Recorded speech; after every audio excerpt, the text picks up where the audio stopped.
Hi, welcome to RCR Horsemanship. I'm Corey, and today I'm going to show you what a training session looks like on this awesome Clydesdale Rosie.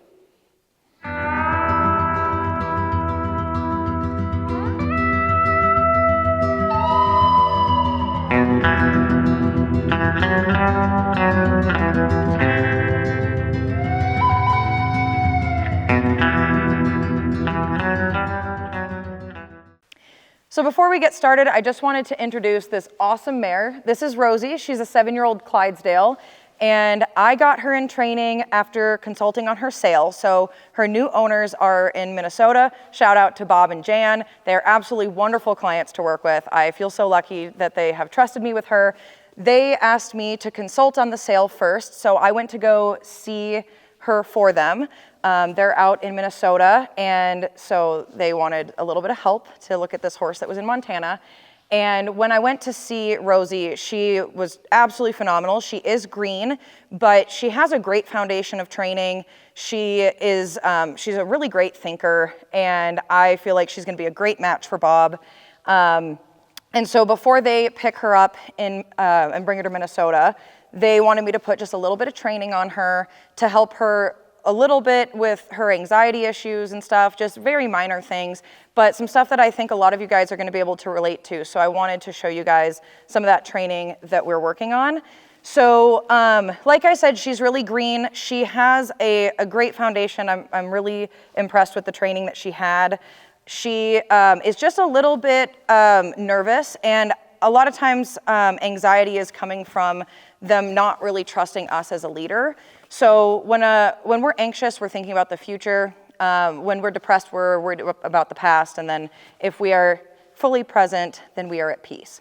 And so I think about that a lot when I'm working with a horse that has a little bit of anxiety. And that's what I'm going to show you guys today, is just how I've gone through her training, helped her with her anxiety, and how I'm preparing her for the future, for her job as a nice trail horse. And before I get into it, I want to explain a few things. She is a purebred Clydesdale, and Clydesdales, being draft horses, they are designed to pull carts. They are designed to pull plows, and so they are very strong, very large horses, as you can see. And they are designed to push into pressure. So it is really important that these horses understand how to give to pressure before they are asked to push into pressure. So the work that I'm going to do, some of you might see as it's great riding work, but you look at this horse that's going to eventually pull a cart, and you might look at that and say, well, maybe you want something different out of a horse that is pulling a cart. But all of the work that I'm doing with her is foundational also to driving. So it's a lot of learning how to yield their body and be comfortable with pressure on different parts of their body, awareness of their body, and helping her be very present and thoughtful in the work that she's doing. So it's very important that these horses get this good foundational work, that they're ridden with good timing and a lot of finesse, so that they don't start taking advantage of their size, which is what a lot of people will say, which is really just a horse that's kind of pushy because it's what they're designed to do. So we want to teach her to be soft first, and then we can add that pushing into something like a cart or a plow or a wagon. So we're going to go ahead and get started. I'll show you some of the ground exercises that I'm doing to help her out, and then we'll get to ridden exercises. So let's get going. So one of the first things I'm going to work on with her today is her body control. But before I do that, I want to explain where we started. So I started her out in the round pen because one of the biggest issues that she has is focusing on the person and looking to the person for guidance. So she's very willing and she's very soft, but she's always kind of looking out to other things instead of looking at the person. So I started out with some liberty work in the round pen just to get her thinking about me first. And then we started working on some body control in the round pen, and then on the halter and lead rope.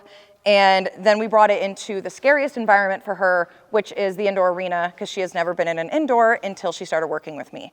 So the way that I'm going to start right now is just making sure that she has good body control of her shoulder, her hips, and then her rib cage. I want her to be able to isolate each part of her body to show that she has good awareness, that she's thinking about my cues, and that she's not getting ahead of herself with anything. So the first thing I'm going to do is just ask her shoulder off, and I'm looking for just a single step. and I don't want her walking off. So that was something that she needed work on, was that she just wanted to go off into a lunge circle. And I want her to understand how to just move a shoulder without walking off, and that's really nice. You're gonna notice too that I've had to be pretty flexible with the gear that I'm using. What you'll usually see me use are my red Jerry Cox halters that I love so much. Shout out to Jerry Cox, he is absolutely wonderful, a great friend of mine. And I love his halters, but they do not get to draft size. So I've had to be able to adapt with the tools that I'm using. And that's one thing about the training is I shouldn't have to depend on asking for a backup here. I want her to think a little more about that. Nope. I shouldn't have to use certain tools to get the training done. I should be able to use just about anything. I just think that certain tools are more effective than others and more comfortable to use, but I can use this halter and lead rope just fine, and this is what her owners are gonna be using. So I wanna make sure that she is confident in the tack that she's going to use and the tack that fits her. So if my timing is good and I can be adaptable, then the tack itself shouldn't matter. So there I was just trying to see if I've got good hind end control. Go on this side. I'd love to see if she could just move that hind end. A little step here. Go on. Good. Little much. Good girl. Another thing that I have to be sure of is this is a more reactive horse, and I don't want her to think that every time I go in and I do something that it is going to be moving her. It's not always pressure. So I am gonna go in there, I'm gonna pet her, and then I'm gonna show her the difference that this means move your hip. Good. But I should be able to still go in here and pet her without having any trouble. Good girl. And I wanna have these pieces before I think about a lunging circle, especially for a horse that's been a little reactive on those lunging circles. I need to be able to start them and stop them, and I need to use the shoulder and the hip to be able to get a good start and stop of my circle so they don't just run past me or run off. So we'll see if I can put those two things together, that I can send her off, move a hip. Good. And I care a lot more about these foundational steps than I do about repetition of, lots of circles, lots of fast, lots of movement. She doesn't really need that. She needs to understand how to move each of her body parts and be aware of the person so that she is thinking about what we're working on together, not what she thinks we should be doing, which could be running off somewhere else. Good girl. Very nice. And then the next exercise that I'm gonna do is really working on the rib cage and trying to get her to yield laterally with softness. This is a great exercise for horses that are a little bit stiff. She kind of feels like, I say she feels like a 2x4 when you're riding her. So she stays really rigid, and when you ask her for movement, she just kind of dives her shoulder in. I don't like that. That's not balanced. It doesn't feel comfortable. That's how you get a horse that feels like they're moving out from underneath you. I like a horse that's lifting themselves. And this is also a great way to see if this horse is holding a lot of rigidity in her body. So I'm just putting a hand on the halter here and asking her shoulder to move off and asking for some nice soft lateral movement. Good, that shoulder's lifted. And if she's soft, I'll just kind of let her go. Eventually, I will work on moving the hind end and the back up in that position. But for the purposes that we need for her, I really just need that shoulder to lift, because that's been her biggest issue, is not lifting that shoulder and diving into all of her movements. Good, so I like when that shoulder just moves off and she's nice and soft, and I can feel that she doesn't hold rigidity in her body. Good, we'll do that on the other side. So if my horse is diving in on a lunge circle, see, there's that rigidity that we're feeling. There we go, good girl. If my horse is diving in on a lunge circle, this is a great exercise to teach the horse to lift themselves, because when we get into lunging, I'm gonna expect her to carry herself nice and round like this. And if she feels some pressure on that halter, I want her to bend and soften, not dive in. Good, much better. That's definitely her harder side. And so this exercise can help with those reminders for that rigid horse. Sending that shoulder off, good. This can also help with them getting their leads. because they're carrying themselves a little nicer. So then I can pull all that together, ask that shoulder to move off. Now there, she gets a little bit rigid.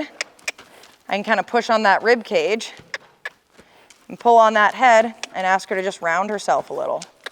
There, good. And ask for that hip. Good. Come across with those shoulders. Beautiful. And there, she's a little rigid, so a little bit of bump on that rib cage and a little pull on the head. Now in Liberty work, I like to say if we lose our bend, we lose connection. So in all of my groundwork, I want to make sure that I'm maintaining a nice bend, because that's how I know that I'm connected and that my horse is really thinking about me and the work we're doing together. And this is looking really good. So that's all she really needs on the ground at this point. We're going to go ahead and do some riding work. I like to teach this to any horse, but particularly when they're big, it's nice to be able to get on nice and easy. And now that she has all that beautiful lateral work, I can teach her to easily park right up to a fence. Good. A little more. Ooh. Good. Try to make it easier for me to get on, especially because I am short. And she should be able to do that with just about anything. I might get her a little closer, help me out. So if I have a tree stump, bed of a truck, mounting block, it's really nice to be able to just get above them and have them bring their back nice and quietly over to you. Good girl.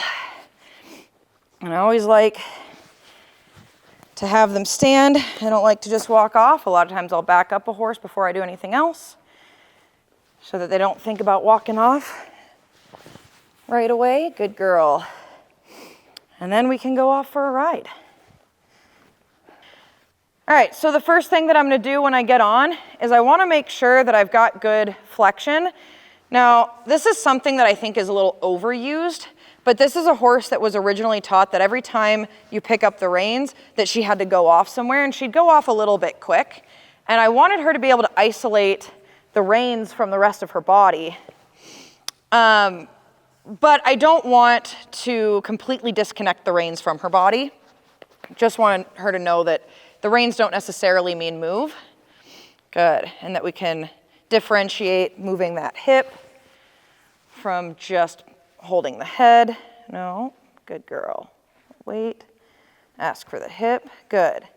Now, one thing that I have to be careful of with an anxious horse is one of the worst things you can do with an anxious horse is try to make them stand still for long periods of time.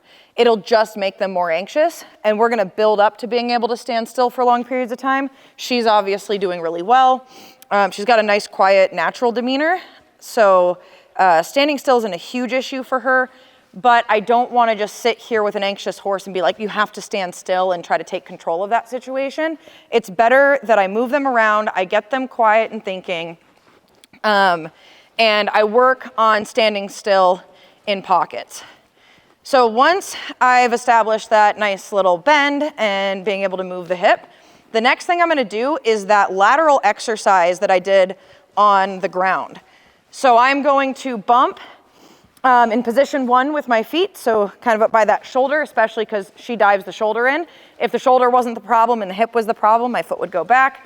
But she doesn't want to move that shoulder and lift it up.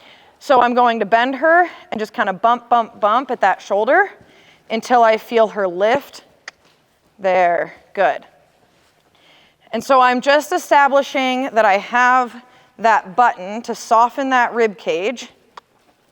Lift, lift, lift. Oops, she's a little overbent there. I'm going to try to give her some head. There you go. I don't want her bending past the point of her shoulder. That's where we get into danger zone. Good, there. So right there, she's moving a lot of her hip and not a lot of shoulder. Good. Notice how I kind of lifted my reins and I tried to open up this side just a little bit. Just thinking of these reins being attached to those shoulders. If I block that rein down, then she doesn't have anywhere to move that shoulder. So if I notice that I'm right here where I want to be and she's not getting that shoulder up, I'm going to lift my hands up a little bit there and try to give her some space to open and move that shoulder. I like to think of my reins often being connected to the shoulders, not necessarily the head, because if I get the shoulders to move properly, the head is gonna follow, that headset's gonna follow. So any lifting up that I'm doing in this, lifting that rein up and trying to make some room for those shoulders, good girl. I'm gonna really be thinking about my hands here connecting and moving the shoulders over. Good girl. If any of you guys are followers of Warwick Schiller, he has a great exercise about picking up the rein, having the ear come back to him, and when that ear comes back, you drop the rein. I am using that principle here to get her attention, but I'm expanding on it to get her to follow her nose. So I don't want to see her diving her shoulder. I want to see her round in her turns. So I'm bumping, good girl. I'm bumping with that inside leg to lift up the shoulder and keep her round. If she drifts too far out, I'm going to use this outside leg to drive her a little bit more forward.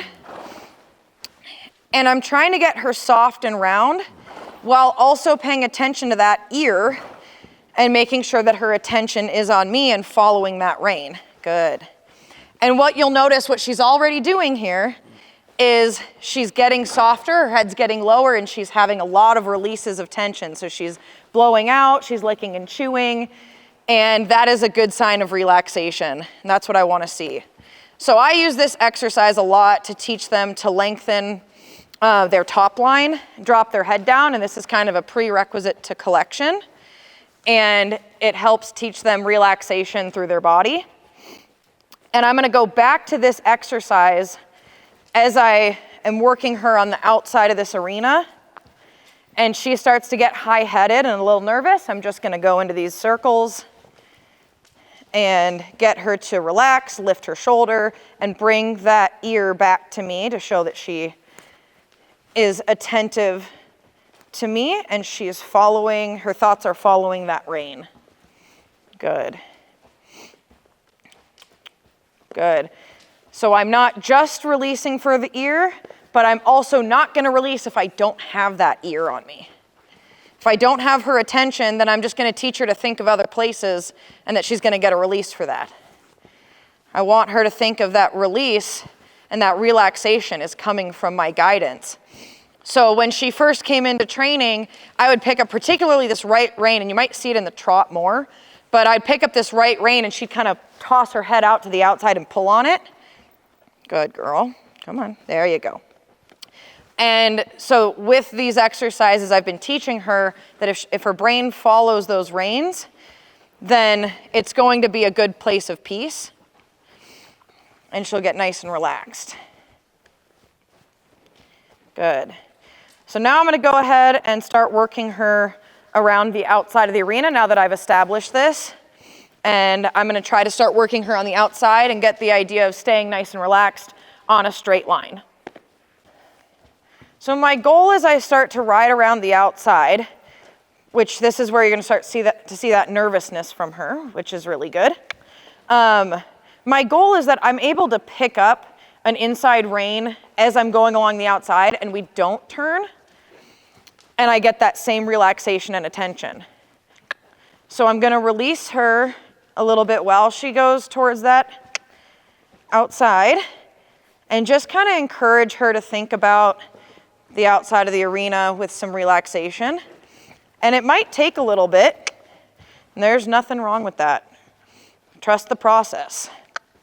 This can be a really frustrating part of this stage of training when you feel like everything was going good in one spot and you move it to another spot and they get all nervous. And then you have to feel like you're doing circle after circle after circle and it gets really exhausting and frustrating.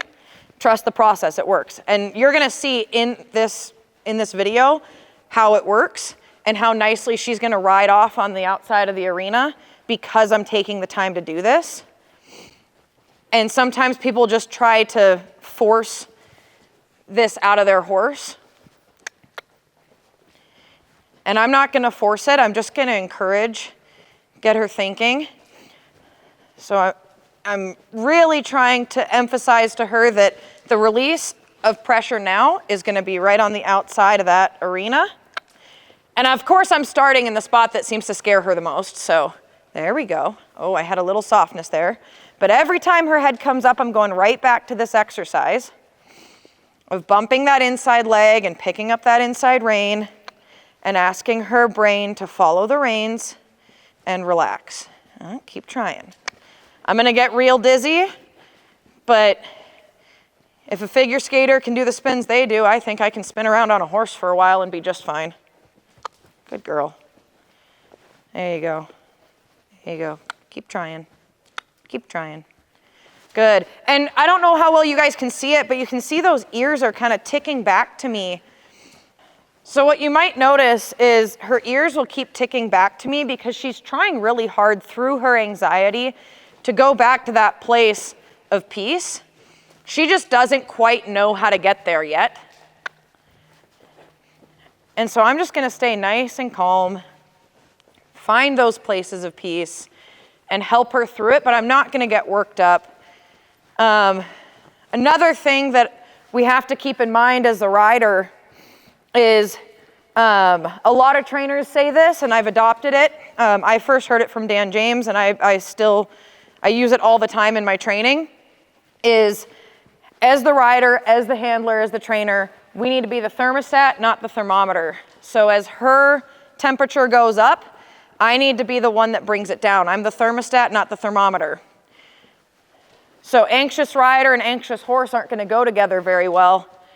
You can see that even with her getting a little nervous on this end of the arena, I'm just staying with the process, confident that I know how to guide her,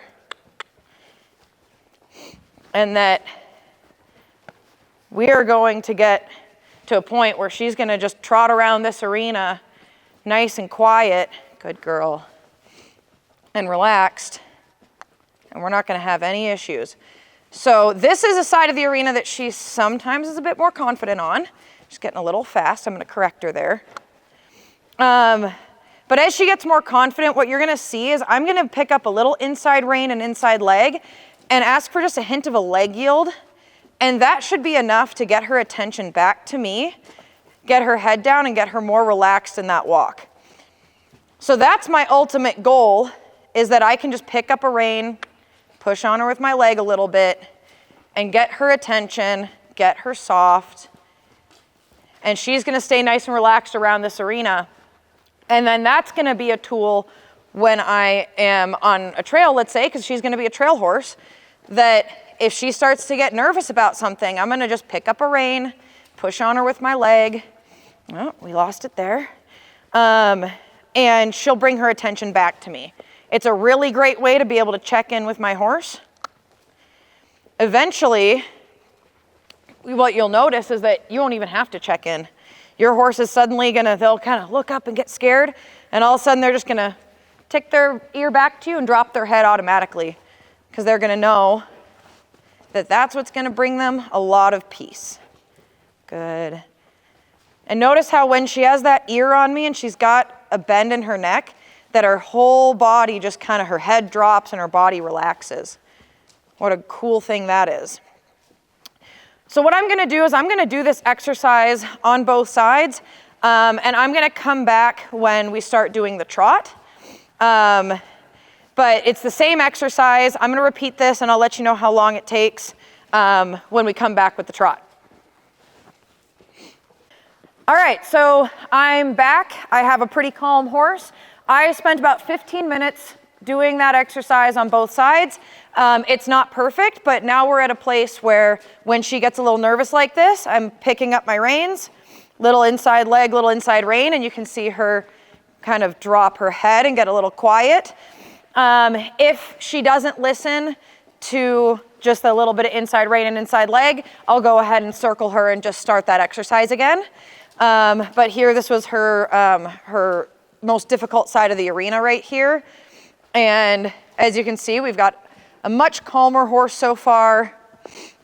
Really pleased with where she is at. This doesn't have to be perfect. I'm not expecting perfection. And as far as what I'm doing for the new owners, I really just want to lay a foundation so that they have some tools that they can go back to if she starts getting anxious. The same thing on this side. This is typically her tougher side. She wants to dive that right shoulder just a little bit more. But I'll just give her a chance here to think about relaxing. We're getting an ear, but I don't feel like I'm getting the softness quite yet. There's a little bit. It's not great. There, that's kind of nice. And this is a feel in the reins. It's not necessarily something that you're always going to be able to see perfectly, especially on a video. But it's a feel in the reins when I feel her get light in the reins and light off my leg. That's when I'm giving those little releases. Sometimes it's what I'd call a micro release, so I'm not fully giving my reins away until she does something pretty darn good. But I might just give these tiny little releases with my leg and my reins. Let her know she's doing a good job, reinforce that. And this is something that I say a lot about draft horses, is I like them to feel smaller than they are by being light in the reins, not being pushy, not being dense on their sides. I don't expect them to move like a smaller horse. I don't expect them to necessarily be able to get their front end around and spin or get a really nice sliding stop, although they can. I just expect that when I put a leg on that there is responsiveness to it. There, that was pretty nice. And what a lot of you guys might see is this is, you know, they might see a lot of like, well, this is great for riding, and I mentioned it earlier, but is this great for driving? You know, you're getting a horse really round and soft instead of straight. And if they're in shafts, they need to move a bit straighter. Well, what I'm trying to teach her right now isn't necessarily just about being round. I want a driving horse personally, when I've driven horses, I like ones that feel soft in the bridle still and feel soft in their body. And when that shaft kind of makes contact with their side, that they do actually yield to it a little bit. I don't want a horse that's rigid, because when they're too rigid, they'll get poked in the side with that shaft. And it can cause panic for a horse that doesn't know how to relax to that. So just to kind of give you guys a little tidbit on these draft horses, that if she is going to be a good riding and driving horse, I want her to be able to yield nicely with her whole body. So now that we have this, you see it at the walk, we're going to go ahead and pick up the trot. A lot of times when we add the trot, we get a little high-headed, we get a little bit more nervous again. So I'll show you how I'm going to work through that. It's the same exercise, just now in the trot. So I'm first going to ask for the trot. And if that head gets a little high and she's getting a little fast, we're just going to bring her around and do a nice little circle. Ask her to get soft and relax. And if I end up doing a lot of circles in the middle of the arena, that's okay. We will work to the outside. But I'd love to see, there, her get nice and soft. I don't want her to feel like she's running off on me. There's a nice girl. How cool is that? So she's translating some stuff pretty well. She saw something outside that made her a little nervous, so we're gonna just bring her back around here. Say, get soft in your body again. Notice how I'm riding with pretty wide hands. She's a big girl, and I want this pressure to feel direct. I want it to be clear. So my reins may end up a little bit wider than they would on a smaller horse. But no matter what, when I'm working with a younger horse or a greener horse, I'm gonna keep my reins a little wider, try to teach them to be in between those two reins. If I start getting up in here, there's a lot of room for her shoulders to kind of dip out, and that pressure becomes really indirect and confusing. So I'm gonna keep my hands kind of wide. And notice how I'm not getting worked up, that I'm not getting much on this side, and that she's being a little tough. Just sticking with the exercise. I know it works.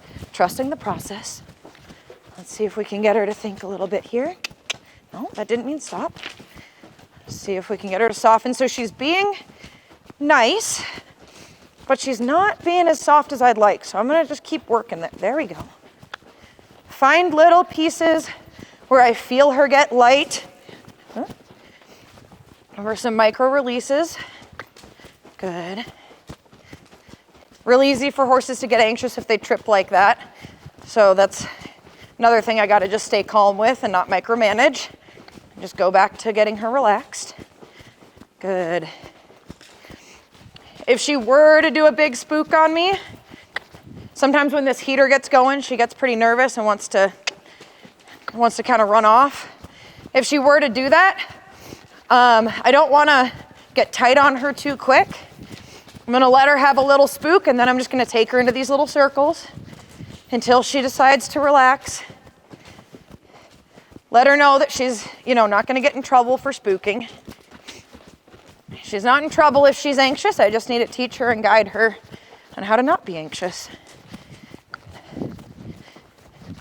There, okay, that was better, more what she was doing originally. So it wasn't good, but it was a good example of what I don't want, which is where she was pushing on that right rein, and really wanting to go the other direction.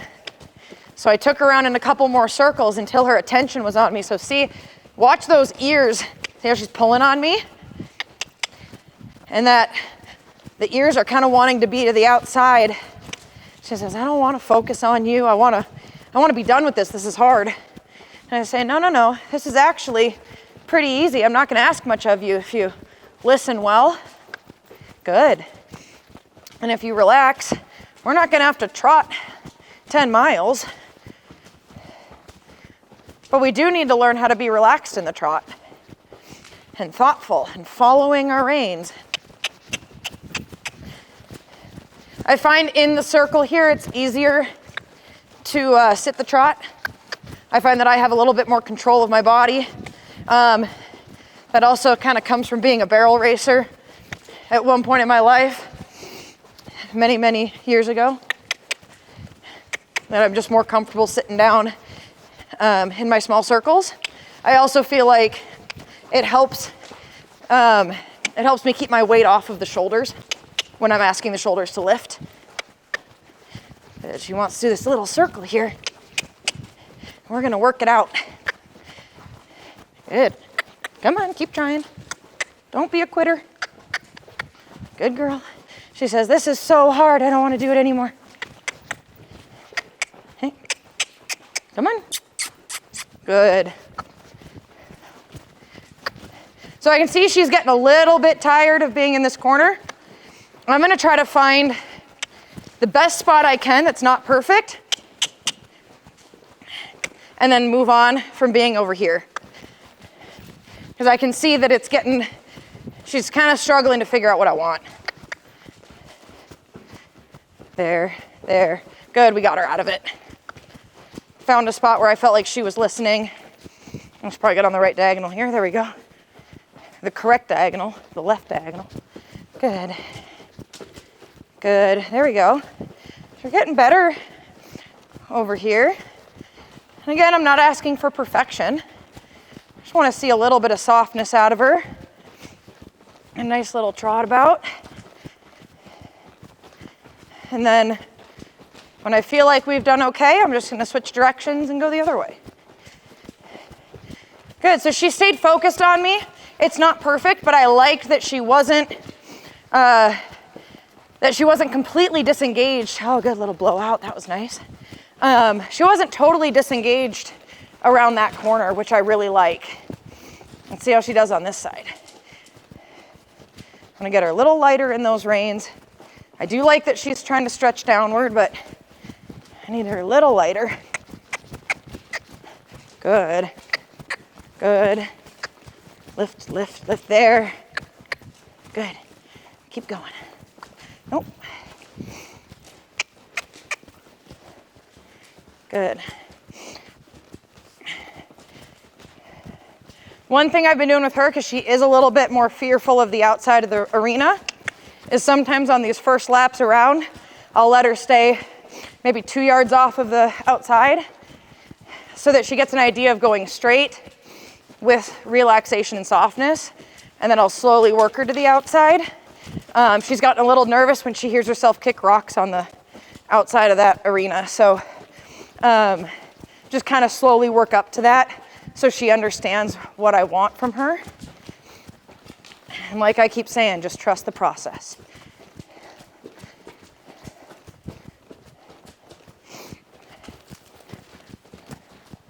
She got a little nervous right there, but she's trying to keep her attention on me.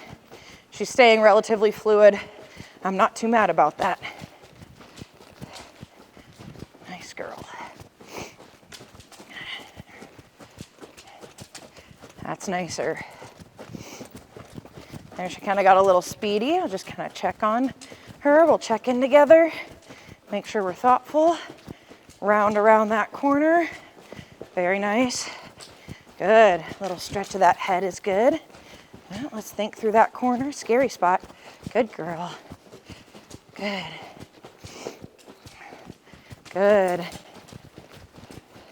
Good. Not too bad.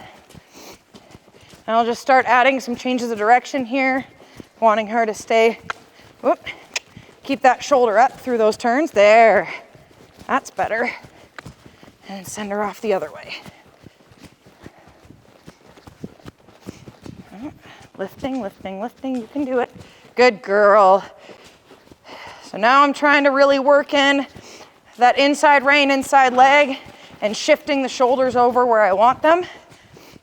Lifting those shoulders up where I want to go.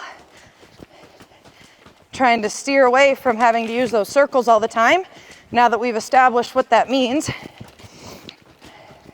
Because ideally, I'm going to be able to do this on a straight line. There. There. Nice and lifted through that turn. Good girl. This is already looking a lot better. It's feeling fluid. It's feeling relaxed. I feel like her whole body is pretty accessible. You know, she's soft in the reins. She's working off my leg nicely. Very good. I like this a lot. And if this goes well for a little bit, then we'll call it good. Try a different kind of change of directions. Yeah, that's tough. Let's soften back up. Good. There you go. And lift. Good. So if this goes well for a little bit, then I will call it good. And then I'll show you how I'm going to cool her down while still working on some of these exercises. Okay.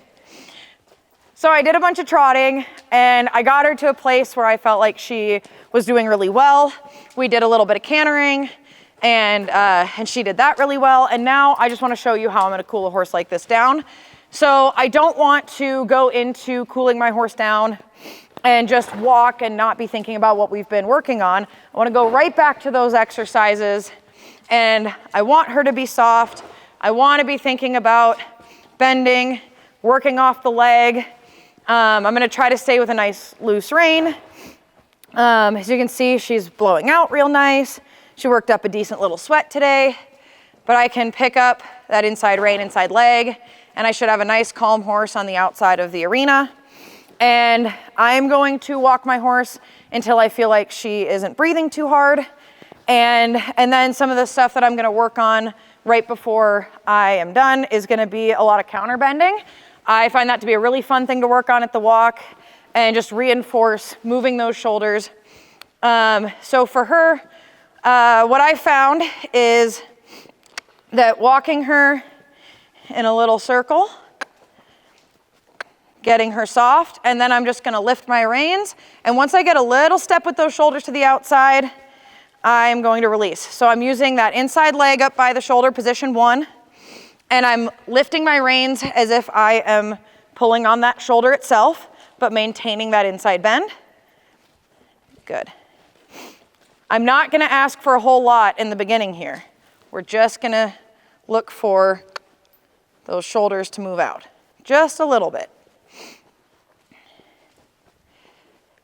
What I've noticed with her is I like starting with this, but she'll start to think a lot about side passing and that hip comes and follows a little bit too much.